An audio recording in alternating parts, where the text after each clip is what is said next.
right, we are back here again, chasing something on the monitor. If you remember from last time, we had a scrolling vertical picture. We did the cap kit, which did not fix it. I wasn't expecting it to fix it. I was more looking for the cap kit to solve some of the color issues and the bleeding, and it did, mostly. But after a little bit of tinkering today, I figured out a few more things, which I think will help us in the long run. So, if you remember, the edges of the blue were bleeding pretty badly to the right. And that actually is tied, at least in my case, it was tied to the black level. So, black level was set too high, the blue was bleeding out. So you just turned it down a little bit, made the screen a little darker, but all that bleeding went away, including all that light blue on the Budweiser logo. And then to compensate for that, I had to change the screen, which is the bottom one here. That kind of, I guess, enhances the power maybe of the beam, so it illuminates a little brighter. You know, the blacks become a little more gray, the reds become a little more red, and but that seemed to fix it, at least the color bleeding. And another thing I learned, this V dampening that's right here, vertical dampening, is the adjustment to set the distance between the horizontal lines. I guess in this case, the vertical lines. The vertical lines have a certain width between them, and that dampening can adjust it greater or lesser. So the further are they apart, the more pixels, I guess, become apparent. It's, pixels aren't quite a thing on the CRTs, but it kind of approximates spreading out the lines a little bit in case you need to, I guess, adjust for overscan maybe, something like that. I'm not quite sure, but that's what that is. And I also learned that these yellow jumpers here, I found the manual for the 4906. That's where I learned all this, by the way. This one here has 3 pins, 1, 2, 3.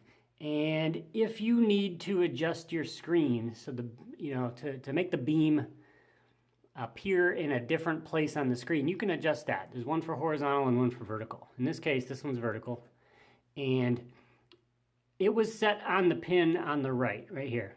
And that says adjust the beam so it goes up from the horizontal. I don't know by how much.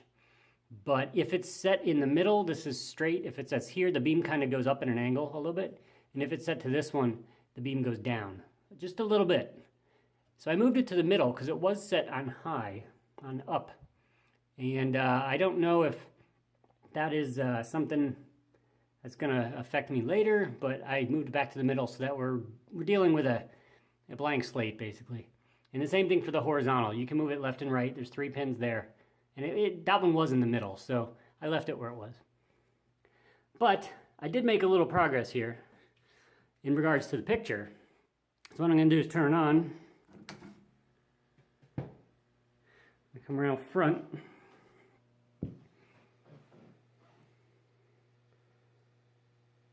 Wait till it warms up. Look at that.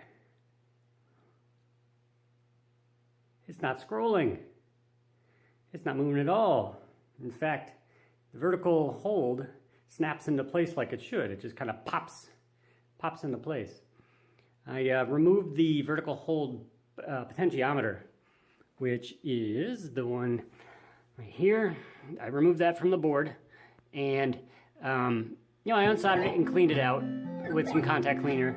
And what happened was I noticed when I was checking the resistances across it, it used to go from 0 ohms to 1,000 ohms. And when I cleaned it, it went from 0 to 5,000. And I looked in the manual, and sure enough, it's a 5,000 ohm potentiometer. So it was dirty, but before I fixed the scrolling issue, it became even harder because the vertical, the resistance across the potentiometer was changing at a much greater amount, if I touched it, instead of it, you know, if I turn that potentiometer like, you know, 1 degree, prior to me fixing it, it would change maybe 100 milliohms, 100 ohms. And now it's changing like 500 if I just touch it, because there's a factor of 5 that I opened up. I still think it's a little iffy. The pot's a little iffy. It seems to just be touchy. But it's back in. It's, you know, it wasn't hard to do. It was really simple removal. But after getting it stable, and I'll show you how in a minute, I noticed we have a curling at the top here that is new. So I don't know what to make of that. I can't seem to get rid of it with any of the stuff on the chassis, any of the pots. I did find the blue cutoff, and I turned that down a bit, and I turned the red one down a bit as well. And there's no more bleed. Very little bleed. There might be a couple, you know, the smallest amount around the reds. But the blue is no longer bleeding, and the colors look crystal clear. The lines still have a little bit of, you can still see the separations in the lines fairly well, but that could be just how the monitor is. I'm not quite sure. But that curling at the top makes me a little hesitant. But and you can see the missing sprites here, missing lines on those sprites, and maybe I don't know, because as he moves, as Tapper Guy moves, Domino Man, he drops lines as well when he gets up there. So it could be a function of the monitor vertical spacing from that V dampening. I'm not quite sure on that. But if we go back here, I'll show you how I fixed it. Down here, again, as we noted last time, the top 2 pins on the on the video out are horizontal and vertical sync wires. And this apparently uses a composite sync, which again, I'm not going to be able to explain very well. But on this end up here, the 4906 says if a composite sync is sent, use the horizontal sync. So the white wire there is going into the top pin, which is the negative horizontal sync. But I have that extended down the gray wire, and on this end, you're not going to be able to see it, but I have the gray wire going to both the last 2 pins, the horizontal and the vertical pin. And as soon as I did that, the picture stabilized.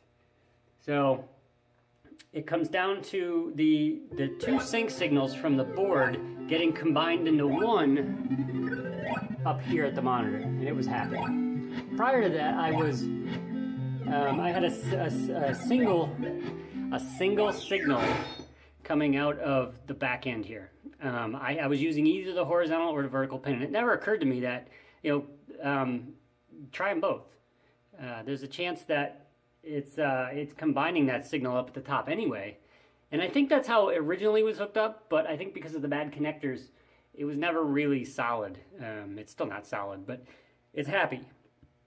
And I'm happy that it's happy. So for right now, the machine is, you know, I leave it on for a few minutes to warm up, because things change when it gets warm, but it has not budged. It has not moved. It is rock stable as a picture. So this is a beginning. The game is almost playable. I'm going to work on that curl at the top, and that's the last real issue, picture-wise anyway. I still have the bezel to fix. I have the paint to remove.